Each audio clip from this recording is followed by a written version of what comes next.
에스라에게 조서를 내려 예루살렘의 성전을 재건하는 데 큰 도움을 줬던 왕이 있는데, 그 왕이 아닥사스다 왕이었는데, 아닥사스다 왕 20년째 되는데, 그때의 일을 느헤미야서 1장 1절에서 기록을 이렇게 합니다.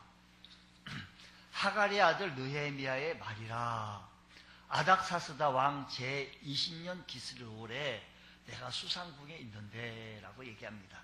그때 느헤미야 형제 중 한 명이 예루살렘을 방문하고 돌아온 사람이었기에, 그기에 자기 형제 느헤미야의 형제 예루살렘의 형편을 부른즉, 그때 예루살렘이 150년 전 좀 긴 세월이 바벨론에게 함락당한 후 수많은 세월이 흘렀는데도 불구하고 아직도 환난 가운데 있고 능욕을 받고 무너진 예루살렘의 성벽들은 아직도 화재 복구가 이루어지지 않은 상태에 있다라고 하는 얘기를 듣습니다.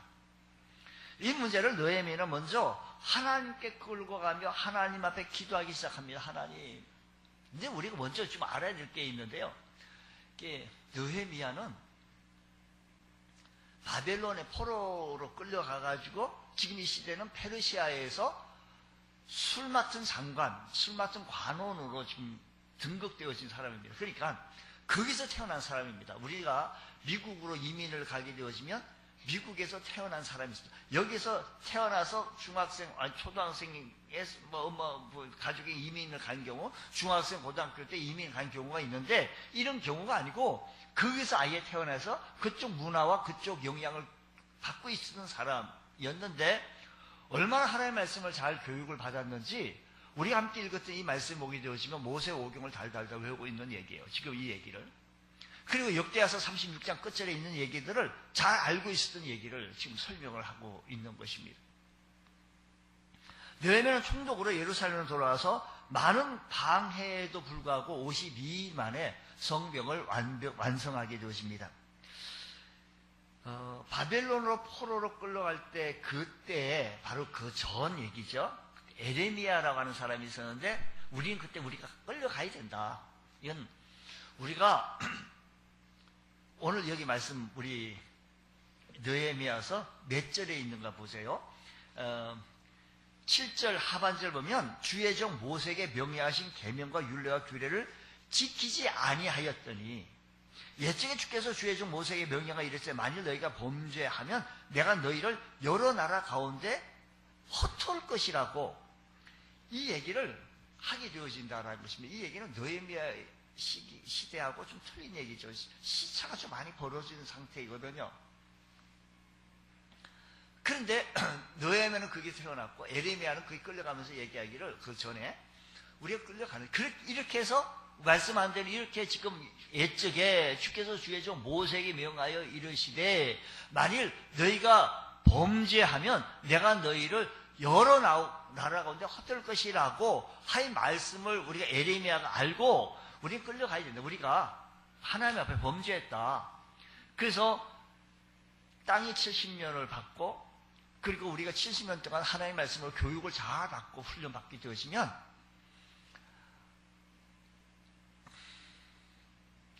다시는 여기 와가지고는 다시 돌아오게 되어질 것인데, 그때는 우상을 정말 이 정도까지는 숭배하지 않을 것이라고.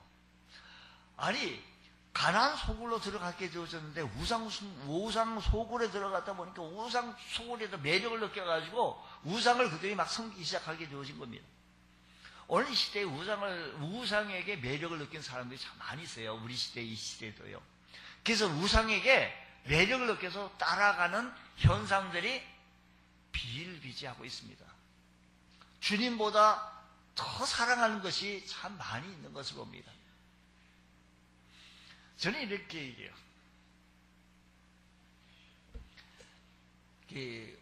우리 젊은 사람들, 청춘 남녀가 결혼을 하려고 그러면, 여성이든 자매든 형제든 남자든 자매든 간에 상대 쪽에 물을 때 예수를 믿냐고.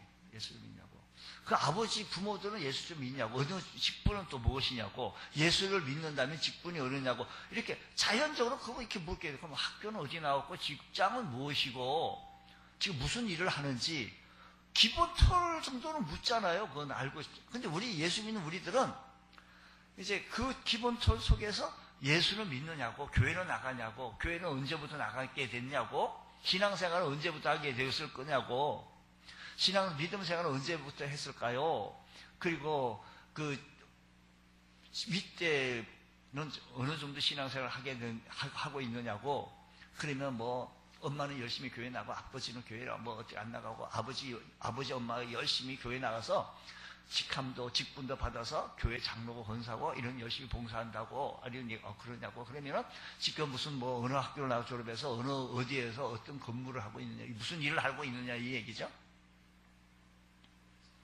이런 얘기를 물을 때 이런 얘기예요. 목사님, 예수 믿는 거 그렇게 따지지 마요. 생각하지 마요.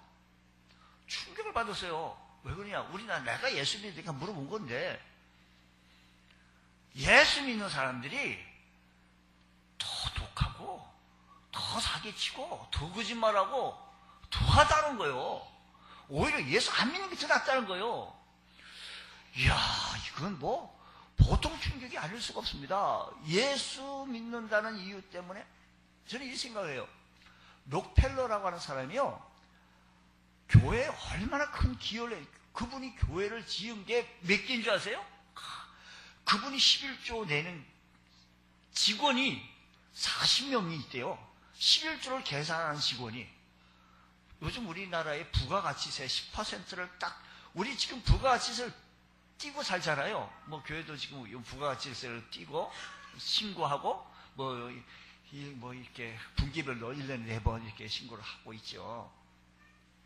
우리가 먹는 음식도 부가가치세를 다 내고 먹고 있던 거죠. 10%의 텍스를 내고 있었다는 얘기죠. 그러니까 텍스 속에 그 뭐 설렁탕 거래게 뭐 8,000원이라고 한다면 그 8,000원 속에 그 텍스가 다 포함이 되어 있는 거겠죠. 우리가 록펠러 같은 사람은 이 계산을 하는데 11조 철저히 냈죠. 믿음생 교회, 아주 이와 같은 교회에 이런 분만 있으면 교회 얼마나 참 운영하는데 얼마나 훌륭합니까? 근데 록펠러가 세상 사람들이 말하기를, 록펠러를 얘기하기를 악덕 기업이래요. 나쁜 놈이라는 거예요. 아주 그냥 모든 정유를 다 매석을 다 했고, 그래서 돈을 벌고, 그러니까 평을 바라볼 때 같이 우리는 축복의 통로로서, 그들이 아프면 느헤미야는요, 난 지금 내 나름대로 출세했어. 내 나름대로 성공한 거예요. 난 이국 땅에 와가지고 여기서 술 맡은 장관이라면 요즘 왕을, 대통령을 하루에 2번, 3번을 만난다는 것은 보통 그 권자 있는 사람 아니지 않습니까? 같이 국사를 의논하고 얘기할 수 있다는 것은, 그래서 느헤미야 얼굴을 보니까 느헤미야가 지금 무슨 카드를 들고 가게 되어지는 거 아니? 수심이라고 하는 카드를 들고 나타나게 되어졌어요. 왕이 느헤미야 얼굴빛을 딱 보고 금방 알아차릴 정도면, 그러니까 왕이 사람의 신하들의 얼굴 표정을 보고 무시하고 국사가 일어나고 이렇게 가서 지금 어디 전쟁에 뭐 이런 얘기를 펼쳐져 나가야 되는데도 불구하고 느헤미야의 얼굴빛을 보고 이거 무슨 일이냐고 깜짝 놀랄 정도니까 보통 자리에 올라간 건 아니다라는 겁니다. 근데 느헤미야라고 하는 사람은 축복의 통로로 쓰임받기 위해서 내 민족이, 이 사람은 거기서 태어난 사람이고 내 민족에 대한 관심이 없어요. 우리요, 조선족이라고 우리 한국이 잘 사니까 와서 중국이, 그러고 보면 그 중국 사람인 것 같아요. 또 미국에 가 있는데 조카들 보면 너 미국 놈이냐, 의식이 다 거기서 태어난 아이는요, 얘기하면 완전 미국이에요. 완전 한국에, 야, 너 한국하고 미국하고 저기 축구 경기하면 누구 무슨 편 드냐? 라고 묻고 싶어요. 근데 미국 편 들 것 같아, 아이가. 어쨌든 간에. 무슨 말인가 하면 미국 사람 됐다는 거죠. 무슨 말인가 하면 페르시아 사람, 바벨론 사람 됐다는 거예요. 그럼에도 불구하고 자기는 축복의 통로로 쓰임받기 위해서 나타나게 되어지고 하나님 앞에 이 문제를 가지고 기도하게 되어진 모습을 바라보면서 오늘 우리 크리스찬들이 이 시대를 살면서 악독지업인 예수 믿는다는 그 예수 뒤에 배경에 큰 틀에 가려서 그걸 속에서 우리가 있으면 세상 사람들 우리를 보고 축복의 통로라 얘기하지 않습니다. 주님 이 시대에 우리를 통하여서 하나님 나라 확장케 하시고 주의 복음이 증거되어지게 부족함이 없는 귀한 은총의 은혜가 일어나기를 원합니다. 우리 주의 성령께서 우리와 함께 해주셔서 이 시대에 세상 사람들이 이런 얘기예요. 가는 말이 고우면 얕본데요. 그렇기 때문에 예수 믿는 교회에서나 예수 믿고 세상에서는 그렇게 하면 안 된다는 거예요. 얕본다는 말이면 내가 손해본다는 거죠. 희생 나갈 수 없다는 얘기죠. 우리가요, 하나님께서는 바벨론 70년 동안 돌아오게 되어지면 교육을 받게 되어져서 다시는, 물론 그랬습니다. 돌아온 이후로 우상숭배는 거의 좀 찾아보는 얘기가 좀 없었습니다. 그리고 물론 역사적인 제국을 보게 되어지면 페르시아가 멸망하게 되어진 사건이 있습니다. 페르시아라고 하는 바벨론을 또 페르시아가 잡고 페르시아가 또 마케도니아 알렉산더 대왕이 와가지고 쳐들어옵니다. 이때 페르시아가 멸망하는데 페르시아는 60만 대군을 끌고 가고 마케도니아 알렉산더에서는 4만 명. 숫자를 무시했습니다. 숫자를 완전히 무시했습니다. 하나님께서 내기를 통해서 말씀하시기를 각 나라 민족과 경제적 안정과 국가 방위와 이 모든 숫자의 많고 적음에 달려있는 것이 아니라 하나님께서 말씀하시기를 내기에서 내 손 안에 있다고, 하나님 손 안에 있다고 했어요. 그러니까 숫자가 많고 적음이 있는 것이 아니라 어디에 있다고? 하나님의 손 안에 있다는 것입니다. 그러니까 페르시아는 많은 군사력을 가지고 갔지만 서로 의사소통이, 말이 틀려가지고 의사소통이 되지 않아가지고 전달이 되지 않아서 패하게 되어집니다. 결국은 패망하게 되었습니다. 그 얘기도 아주 역사적으로 보면 페르시아 역사사, 세계사를 좀 더 우리가 연구하다 보면 참 재밌는 이야기 많아요. 그 얘기하게 되면 여러분이 또 어렵다고 얘기해가지고 참는 거예요. 입이 건지건지하지만. 어쨌거나 제가 말씀드린 것은 모든 경영은 하나님의 손 안에 있다라는 것입니다. 어쨌든 간에 오늘 우리들의 삶의 현장 속에서 어떤 문제가 생기는데 그 문제에 생기는 모습을 보고 내게 안 생겨요. 느헤미야처럼 나한테는 지금 나는 내 집이 있고 내 벌이가 있고 잘 먹고 잘 살 수 있어. 그 정도면 내가 그냥 이렇게 살면 돼. 근데 내 동족, 내 이웃, 우리 교회 성도들을 바라볼 때 안타깝게 짝이 없는 것을 보고 I don't care, 나하고 상관없다라고 그냥 넘어갈 수 있겠느냐라는 얘기입니다. 또 한 가지는 아무리 우리가 뭐 편안하다, 좋다, 귀하다 어쩌고 하지만 조금 더 그걸 보면 우리가 무뎌서 아주 굳은 살이 배겨서 그런 거지 편안한 게 아니에요. 좋은 게 아니에요. 잘된 게 아니에요. 믿음은 삶의 놀라운 변화를 일으키는 중요한 역사가 있는데 예루살렘 성벽이 무너지고 예루살렘 성전이 무너지고 그래서 다시 건축하는 데 일으키는 데 문제가 있는데 오늘 우리들 삶이 내 삶에서 희망이라고 하는 벽이 넘어졌어요. 무너졌어요. 내 신앙이 무너졌어요.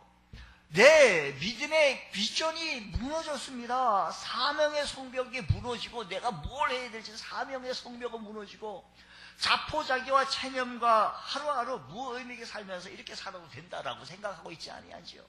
눈에 보이지 않는 균열로 점차 성벽은 무너지고 그것이 오히려 무너진 삶이 편안하다고, 무너진 삶이 신앙이 무너지고 사명이 무너지고 내가 하여야 할 이 모든 부분들이 무너졌는데도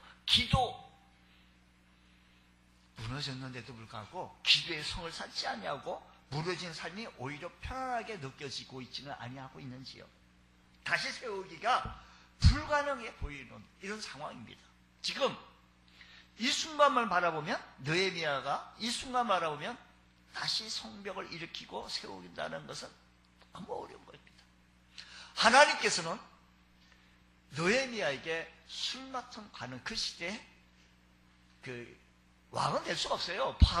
포로로 끌려갔던 사람이 그 시대에 바로 왕은 될 수가 없습니다. 왕은 될 수가 없지만 그 시대 총독이나 높은 자리에 그 정도까지는 최고로 올라갈 수가 있어요. 포로가 그 정도 많이 올라간 거죠. 하나님께서 왜 그렇게 올려주셨는지 아십니까? 성벽을 다시 재건하라고. 오늘 시대 여러분들 이렇게 내가 살 수 있게 되어졌던 것은 왜 이렇게 살 수 있게 해주셨는지 아십니까? 축복의 통로가 되라고요. 우리 이웃들을 바라보며 중보하며 기도하라고요. 이 시대 우리 시대를 바라보면서 하나님 앞에 내가 쓰임받기 원하시는 이 시대에 하나님의 음성을 들으시면서 주님 앞에 다가올 수 있는 귀한 은혜가 있기를 원합니다. 이렇게 얘기해요. 목사 해도 안 돼요. 힘들어요. 안 될 거야. 많이 하지 마요. 그래서 주일날 한 번만 예배만 드리면 된다니까. 우리의 의식부터 고쳐야 된다는 것입니다. 어떤 하나님과니 그 하나님은 느헤미야가 이렇게 고백합니다. 그게 앞서서 느헤미야가 오늘 1장에 있는 기도를 하나님 앞에 간절히 드리는데요. 존 화이트라고 하는 정신의학자가 탁월한 지도력이라고 하는 그의 책에 이런 얘기를 했어요. 느헤미야는 하나님이 자신은 느헤미야 생각하기를 하나님이 자신이 원하는 모든 것을 다 들어주실 수 있는 분이라고, 간구하는 모든 것을 들어주시는 분이라고 그는 믿었다라는 겁니다. 여러분, 우리는 잘 안 믿으니까 아멘도 잘 안 하잖아요. 그러니까 우리가 기도 시간이 우리가 기도 입술이 둔하잖아요. 주님, 오늘 시간에 우리가 간구하는 것, 모든 것을 다 들어주시고 응답해 주실 수 있는 그 하나님을 신뢰하게 하여 주시고 믿을 수 있는 우리 모두가 되어지기를 원합니다. 느헤미야가 믿었던 하나님은 하늘에 계신 크고 두려우신 하나님을 믿었어요. 오늘 우리가 하나님을 두려워하고 있습니까? 자, 5절 말씀 다시 한번 보고 좀 가겠습니다. 이르되 하늘의 하나님 여호와, 크고 두려우신 하나님이라고 했습니다. 크고 두려우신 하나님.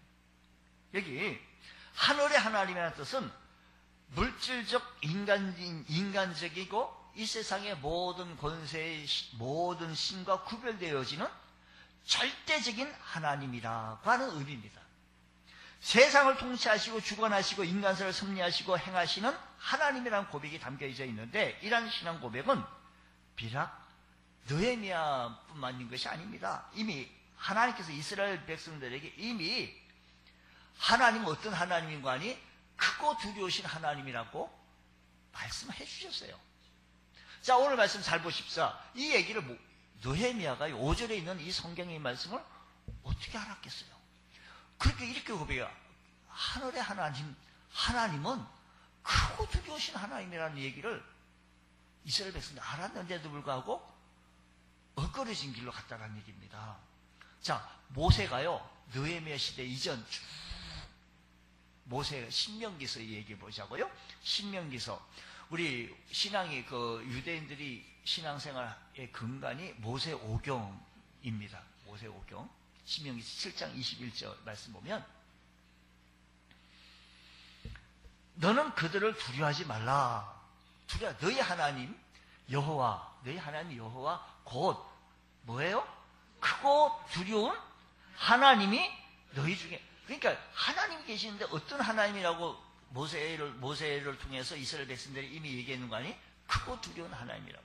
이 말은 가나안 땅을 정복하기 앞서서 이스라엘 민족이 보기에 가나안 족속들이 너무 크고 두려운 거예요. 강대에 보면 도무지 그 땅을 정복할 만한 자신이 없는 겁니다. 이때 하나님께서 모세를 통해서 이스라엘 백성들에게 들려주신 말씀이 그들을 두려워하지 말라. 너희 하나님 여호와는 크고 두려운 여호와가 너희 중에 계시도다라고 말씀하셨습니다. 이스라엘 민족은 곧 힘과 용기를 얻어 하나님을 믿고 승리하는 삶을 살게 되어진 겁니다. 오늘 여러분, 우리들도 이스라엘 민족처럼 힘과 용기를 얻게 되어진 것은 하나님은 크고 두려우신 하나님 것을 믿고 힘과 용기를 얻어가며 일상생활에 더 나아갈 수 있는 귀한 은총이 있기를 주의로 축복합니다. 느헤미야는 기도의 사람이면서 동시에 현실을 파악했습니다. 믿음이 있다고 해서 허황된 꿈을 쫓는 사람이 아니라 백성들이 어떤 어려움을 가운데 있는지 정확하게 파악을 하고 있었던 겁니다. 주저앉은 꿈, 이들이 주저앉은 무너져 내린 희망, 성벽이 이게 무너져 내린 거예요. 다시는 스스로 일어설 수 없을 만큼 변질되고 타락한 이스라엘 백성들은 무방비 상태로 이방의 적들을 맞을 때보다 상황은 더욱더 절망적입니다. 느헤미야는 지금 이 순간 여기서 거리가 굉장히 다른 나라에 멀리 떨어져 있는 그 현실 속에서 가만히 있지 않냐고, 내가 지금 술 맡은 관원이 있게 되어진 이유가 무엇인지, 내가 여기에 있어야 할 존재가 무엇인지를 알게 되고 그를 위하여 하나님 앞에 기도합니다. 하나님은 크고 두려우신 하나님이라고 믿고 기도하였으니, 사랑하는 여러분, 오늘 이 시간 여기서 그 하나님을 믿으며 저 멀리 이 시대를 변화시키고 우리 마을을 변화시키고 이 시대적 사명을 감당해 나가기 원한다고 한다면, 그 크고 두려우신 하나님을 믿고 신뢰해 나갈 때 우리의 삶에 역사가 일어나는 줄 믿습니다. 이런 은혜가 있게 되어지는 줄 믿으시고 우리의 믿음, 신앙관도 확실하게 분명하게 나올 수 있는 귀한 은혜가 있기를 원합니다. 하나님을 우습게 가볍게 그냥 내 생각 속에 이렇게 지워주는 게 아니라, 주님 내 생각 속에 둘게 하여 주시고 내 자신의 문제를 주님 앞에 가지고 나갈 수 있는 귀한 은축의 은혜가 있게 하여 주옵소서. 내 앞에 닥친 문제가 아무리 크고 불가능하게 보인다 할지라도 천지를 주관하시는 하나님은 해결해 주실 수 있는 줄 믿으시기 바랍니다. 우리의 가정의 문제, 우리의 사업의 문제, 우리 이웃과의 문제들 속에서 크고 두려우신 하나님이 나와 함께 하신다는 사실을 기억하시면서 힘차게 전진해 나갈 수 있는 은혜가 있기를 주의 이름으로 축복합니다. 우리 여러분, 불가능을 가능케 하신 그 하나님을 다시 바라보게 되어질 때 우리에게 힘이 솟는다는 사실인 것입니다. 느헤미야처럼 절망할 순간에 그 일을 능히 감당할 분께 나아갈 줄 아는 믿음, 주여 오늘 우리들의 삶의 현장 속에서도 주님을 바라볼 수 있는 은혜가 일어나게 하여 주옵소서. 주님을 의지할 수 있는 귀한 은혜가 우리의 삶의 현장 속에 일어나게 하여 주옵소서. 내가 믿는 하나님은 문제보다 크시고 능히 다스리실 수 있는 전능하신 하나님이라는 사실을 믿는 믿음은 우리의 삶 속에서 나타나야 된다는 사실을 기억하시기 바랍니다. 풍랑 가운데 예수님이 다가오십니다. 예수님을 베드로는 보았습니다. 베드로가 예수님께 나를 명하여 물 위를 걷게 하여 주옵소서. 이 말 속에 자연을 통치하시는 전지전능하신 신인 것을 베드로는 보게 되어진 겁니다. 왜? 풍랑 가운데 주님을 바라보는 것. 근데 오늘 우리들의 삶의 현장 속에서는 풍랑이 있는데도, 태풍이 부는데도 불구하고 주님을 바라볼 수 있는 힘이 없어요. 현실을 바라보고 있는데도 불구하고 주님 바라보기는 풍랑만 바라보고, 베드로가 풍랑 바라보고 다시 계속 물속에 들어갔습니다. 주님의 시야에 잃어버리기 시작할 때, 주님의 시야를 잃어버리기 시작할 때 물속에 들어간다는 사실을 기억하시면서 오늘 우리의 삶의 현장 속에 주님의 시야가 내 시야 속에서 사라지지 않게 해주시고 고정하게 해주셔서 우리도 이 풍랑 속에 걸어나갈 수 있는 은혜가 있게 하여 주시옵소서. 문제가 커서 문제가 아닙니다. 문제 앞에서 하나님을 신뢰하지 못하는 불신앙이 문제라는 사실을 기억하시면서 이 시대를 살아가는 아버지 하나님, 우리의 삶의 현장 속에 물질이 부족합니까? 내 지식이 부족합니까? 주님, 크신 주님, 함께하여 주시옵소서.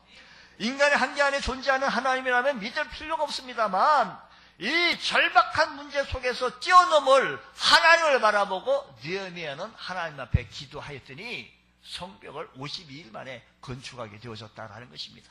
모든 사람은 불가능하다고 했습니다. 모든 사람은 안 된다고 말씀하였습니다. 그럼에도 불구하고 크고 두려우신 하나님께서 함께해 주실 때 가능하게 되어졌는 줄 믿으시기 바랍니다. 느헤미야가 믿은 하나님은 어떤 하나님인 거 보죠? 5절 말씀 다시 한번 보겠습니다. 크고 두려우신 하나님이여, 주를 사랑하고 주의 계명을 지키는 자에게 언약을 지키며, 그러니까 약속을 지키시는 하나님은 언약의 하나님이신 줄 믿었습니다. 여기 보세요. 지금 여기 7절 8절에서 우리 민족 조상들의 죄가 지금 느헤미야가 말하기를 내 죄라고 얘기합니다. 하나님의 말씀대로 살지 못해서 우리가 이방의 여러 나라로 흩어졌다는 겁니다. 지금 약속의 말씀 붙들게 되어지는데 이 약속 붙들고 하나님 약속하지 않았습니까? 다시 돌아갈 수 있게 하여 주옵시고 성벽을 재건하게 해 주옵시고 다시 회복시켜 주셔서 우리 믿음이 회복시켜 주옵시고 우리 신앙이 회복게 하여 주옵시고 말씀이 회복이 되어지게 하여 주옵시고 주님 살아가는 농도가 좀 깊어지게 하여 주옵시고 교회의 정을 가지고 섬기는 모습이 주인 옷이 가지고 섬기는 모습이 나타나지게 하여 주옵시고 멀리 불구게 하는 것이 아니라 주님 사랑하는 모습으로 열심히 모습으로 살아가는 거예요. 사랑하다 보면 자꾸 만나고 싶고요. 사랑하는 사람은 자꾸 만나고 싶고 또 얘기하고 싶고 젊은 남녀가 데이트하고 들어왔는데도 불구하고 또 한참 얘기했는데 밤새도록 얘기해요. 또 만납니다. 왜? 사랑하니까요. 주님 사랑하면 주님 주일 예배 만났는데도 불구하고 또 만나고 싶고 또 만나고 싶고요. 주님 사랑하면 주님 어디가 무엇이 문제였습니까? 주님 어떤 성벽이 무너졌습니까? 기도의 성벽이 무너졌습니까? 예배의 성벽이 무너졌습니까? 회복시켜 주옵소서. 하나님은 신실한 분이고 하나님은 한 번도 약속을 어긴 적이 없다는 사실은 느헤미야가 그 사실을 붙들고 나간 것이 희망이었다는 말씀인 것입니다. 이 민족이 당하는 어려움은 하나님과의 약속을 지키지 않았다는 것입니다. 하나님과의 약속을 다시 회복한다고 한다면 원래 모습을 우리를 다시 회복시켜 주시겠다고 하시는 이 약속의 말씀을 붙들게 되어진 겁니다. 이 약속의 말씀은 느헤미야가 예전에 지금 모세를 통해서 한 말씀입니다. 느헤미야서 신명기서 7장 9절 말씀 다시 한번 보겠습니다. 이 얘기는 전에 얘기했던 말씀입니다. 신명기 7장 9절 말씀 보면 그런즉 너는 알라 오직 네 하나님 여호와는 하나님이시여 신실한 하나님이요. 하나님이 신실한 하나님이요. 그를 사랑하고 그의 계명을 지키는 자에게는 천대까지 그의 언약을 이행하시며 인애를 베푸시겠다고 약속하셨습니다. 이 약속의 말씀을 그가 기억하며 하나님은 약속의 하나님이십니다. 이 약속, 우리의 이 약속을 지키게 하여 주옵소서. 언약의 약속입니다. 계속해서 신명기서 7장 12절, 15절 말씀에도 동일한 말씀인데 너희가 이 모든 법도를 듣고 지켜 행하면 내 하나님 여호와께서 내 조상들에게 맹세하신 언약을 지켜 내게 인애를 베푸실 것이라. 곧 너를 사랑하시고 복을 주사 너를 번성케 하시되 내게 주리라고 내 조상들에게 맹세하신 땅에서 내 소생에게 은혜를 베푸시며 내 토지 소산과 곡식과 포도주와 기름을 풍성하게 하시고 내 소와 양을 번식하게 하리라. 보세요. 이 말은요. 물질적인 축복 아닙니까? 너를 사랑해서 잘 살게 해주신다는 겁니다. 물질적 소와 양이 번식하게 되고 소산의 곡식과 포도주와 기름을 풍성하게 해 주시겠다고 약속하신 것은 우리 하나님께서 우리들의 삶을 하나님의 약속의 말씀을 지켜나가고 주님 사랑하고 섬겨나가게 되어진다면 이런 은혜의 축복을 주시겠다고 하신 약속입니다. 이 느헤미야가 이 약속 붙들고 우리 하나님 앞에 내가 민족이 다시 돌아가기 있사오니 이 약속을 지금 이 하나님이 이행해달라고 말씀하신 것입니다. 베드로는요. 약속의 말씀이 가득 차 있는 것을 알았습니다. 성경은요. 약속의 말씀이 가득 차져 있습니다. 구약은요. 메시아가 오실 것에 대한 약속으로 신약은 오신 메시아 또 오실 메시아에 대해서 약속이 가득 차여져 있고요. 약속은 궁극적으로 초점이 구원입니다. 그냥 내버려 두지 아니하시겠다는 약속, 우리를 죄 가운데 그냥 내버려 두지 아니하시고 하나님의 자녀 삼으셔서 고아와 과부같이 버려두지 아니하시겠다는 그런 약속이 성경에 가득 차여져 있어요. 현재적인 구원, 어느 시대에 구원은요, 미래적인 구원이 있어요. 우리가요, 주님 오시면 또 우리 이 개인의 종말에 와서 구원받게 되어지는 종말, 미래적인 구원이 있고요.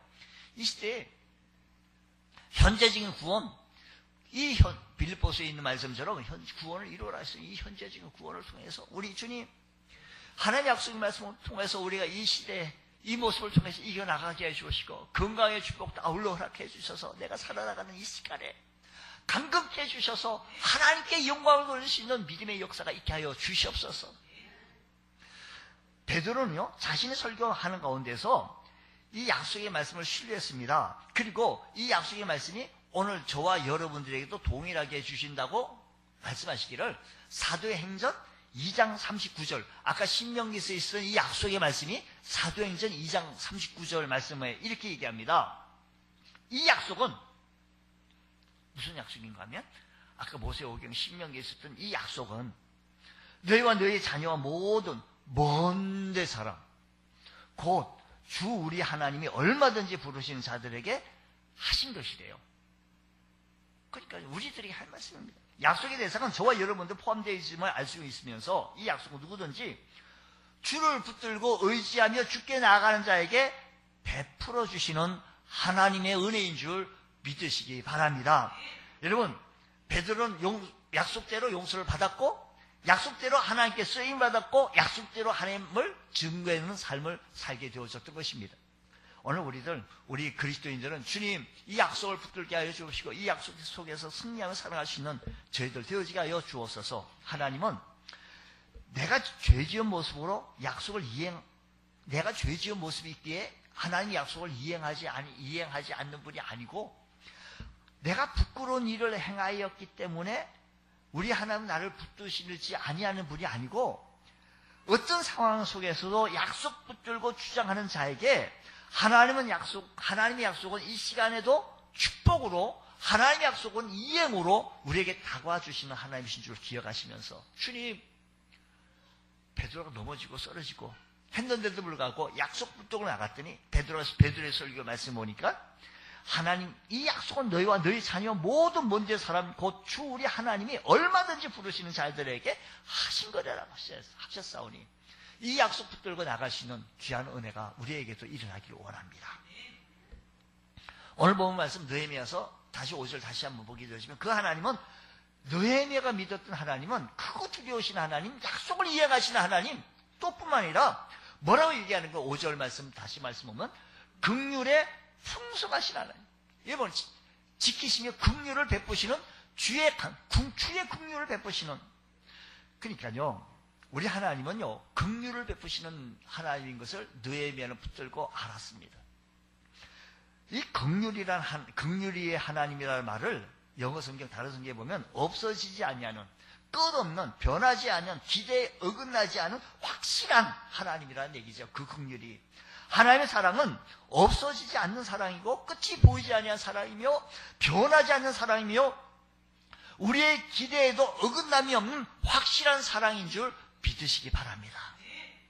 복음서에 나타나는 예수님이나 하나님에게만 사용되어진 표현이 12번 나오게 되어졌는데 긍휼로 마음을 움직여서라는 말입니다. 긍휼로 마음을 움직여서. 이 말은 당시 사람의 내장 속에 깊은 곳 속내에 담겨져 있는 것을 설명합니다.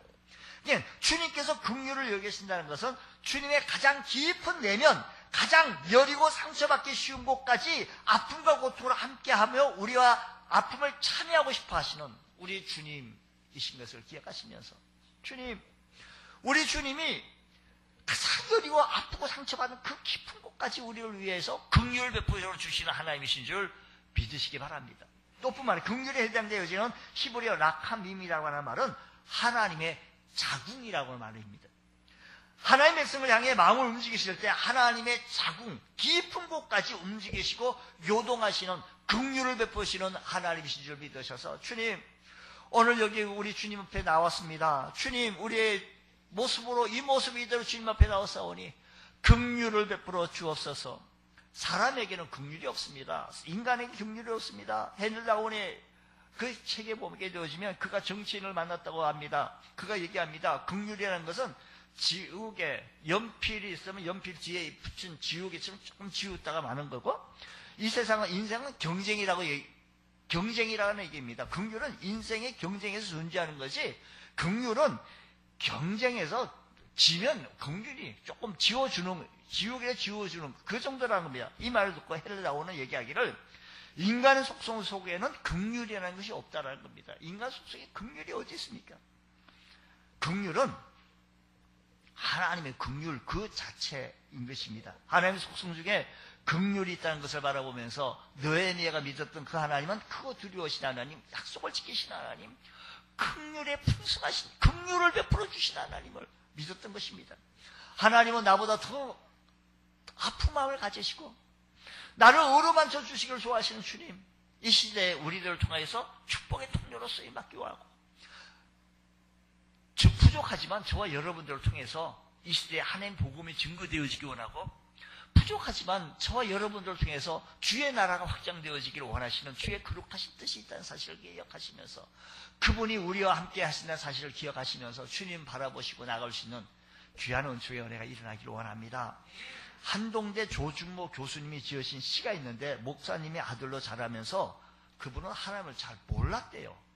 이렇게 크고 두려우신 하나님을 잘 몰랐고, 약속을 지키시는 그 하나님을 몰랐으며 긍휼을 베푸시는 하나님인 걸 몰랐다가 하나님 바로 알고 바로 섬기는 사람이 되기를 바라는 마음으로 그의 생각이라고 하는 글을 쓰게 되어진 겁니다.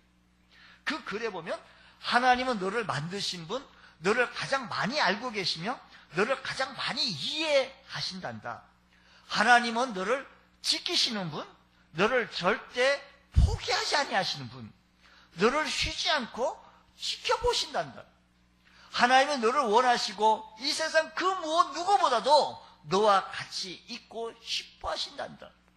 하나님 너를 인도하시는 분, 광야에서도 폭풍 속에서도 푸른 초장으로 인도하신단다. 그의 생각은 셀 수 없고 그의 자비는 무궁하며 그의 성실 날마다 새롭고 그의 사랑은 끝이 없다라고 했습니다. 우리 한번 이것을 곡으로 붙여가지고 노래를 하는데 우리 젊은 청년들 잘 부릅니다. 우리 한번 해보겠습니다.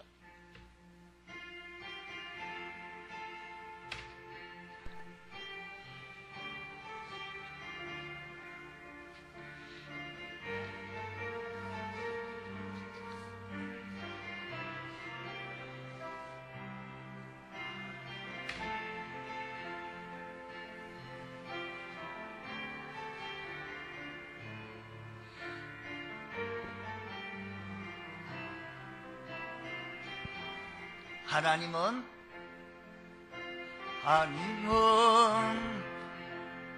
너를 만드신 분, 너를 가장 많이 알고 계시며, 하나님은 너를 만드신 분, 너를 가장 깊이 하신단다. 하나님은 너를 지키시는 분, 너를 절대 포기하지 않으며, 하나님은 너를 지키시는 분, 너를 쉬지 않고 지켜보신단다. 그의 생각 셀 수 없고 그의 자비 무궁하며 그의 성실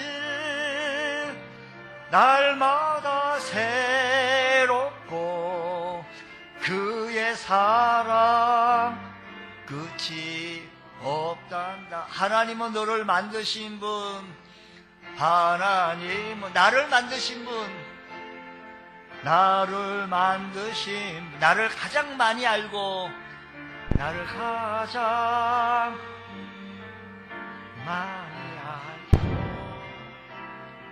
하나님은 나를 만드신 분, 나를 만드신 분, 나를 가장 깊이 이해하신단다. 하나님은 나를 지키시는 분, 나를 포기하지 않아. 하나님은 너를 지키시는 분, 너를 쉬지 않고 지켜보신단다. 그의 생각 셀 수 없고 그의 자비 무궁하며 그의 솜씨 날마다 새롭고 그의 사랑 끝이 없다. 에레미야 애가서 3장 19절 23절 말씀 보면 내 고초와 재난 곧 쑥과 담점을 기억하소서. 내 마음이 그것을 기억하고 내가 낙심되오나 이것을 내가 내 마음에 담아두었더니 그것이 오히려 나의 소망이 되어싸움은 오히려 여호와의 인자와 긍휼이 무궁하심으로 우리가 진멸되지 아니합니다. 하나님의 인자와 긍휼이 무궁하심으로 진멸되지 아니했다는 거예요. 저 바벨론 포로의 페르시아에서 진멸될 뻔했는데 진멸되지 아니합니다. 이것들이 아침마다 새로우니 주의 성실하심이 크시도소이다 했습니다. 우리 주님께서 날마다 우리 삶이 크시고 우리 하나님께서 은혜 베풀어 주셔서 우리의 삶이 절망으로 무너지고 어떤 사람 물질이 무너지고 뭘 좀 하고 싶은데 민족의 상황도 다를 바가 없습니다. 낙심으로 가득 차 있습니다. 어떤 변화가 일어나겠습니까? 생각만 했지 불가능할 거야, 안 될 거야, 힘들 거야.